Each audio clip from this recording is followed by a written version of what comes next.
These are the top breaking news for today, being on the 12th of June 2026. Politics and governance. Tinubu's Democracy Day address.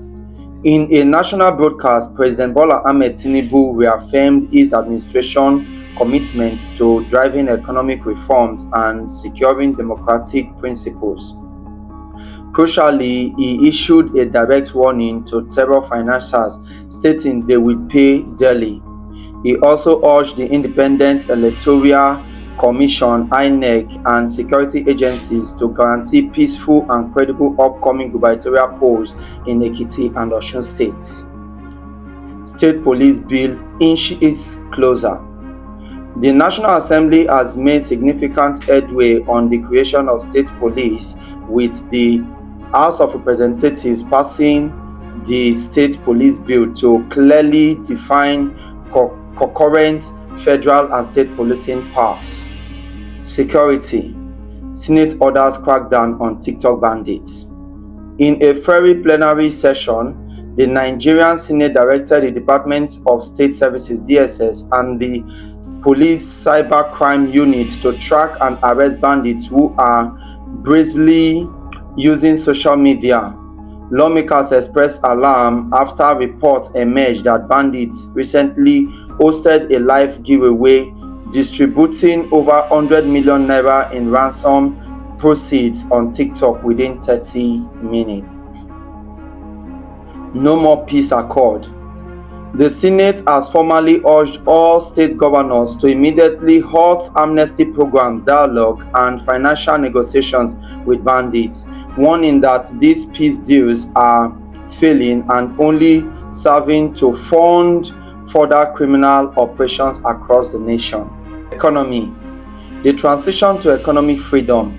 President Tinubu acknowledged the heavy burden of ongoing fiscal reforms, stating that while the previous years secured political freedom, the country's current battle is for economic freedom. He stated that federal revenues have risen since the implementation of major fiscal changes, distributing more resources to state and local governments across the country. Inmate feeding allowance reviewed.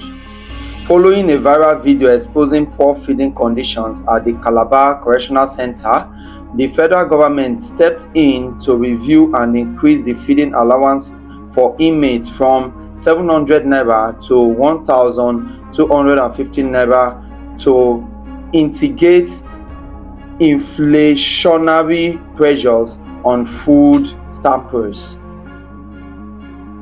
Foreign Affairs, Education and Health. Mass repatriation from South Africa. The South Africa government, in coordination with the Nigerian High Commission, has begun the repatriation of 586 Nigerians. The first batch of 268 returnees arrived at the Murtala Mohammed International Airport in Lagos aboard an Air Peace flight following an immigration sweep aimed tensions over xenophobic incidents in South Africa. Emergency education and health absorption. The Ministry of Foreign Affairs announced that the Ministry of Education will immediately step in to place returnee Nigerian students into local universities and unity schools. Concurrently, the Ministry of Health has deployed medical screening and support teams at the tarmac to profile and assist returnees requiring immediate medical attention. Infrastructure. Revenue reallocation for public works.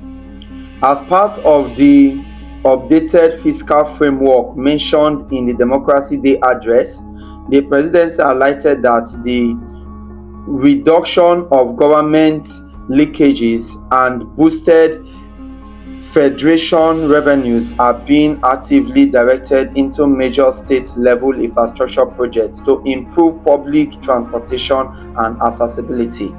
These are all the top breaking news we have today in Nigeria, being on the 12th of June 2026. Also note that on my live stream, we discuss about news headlines like this, and we also debate on who should the Nigerian people pour in their support to become the president of the Federal Republic of Nigeria after 2027 general election.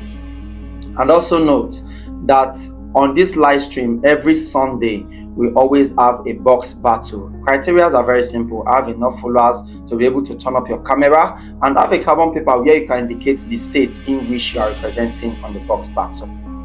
Take note that Nigeria has diversity of cultures, traditions, languages, ethnic groups, ethnicities, and even religions. Please don't be part of those that will be creating hate among any of these categories, but instead let national unity, national building, and national progress be your number one priority. I remain the bitter truth, no time.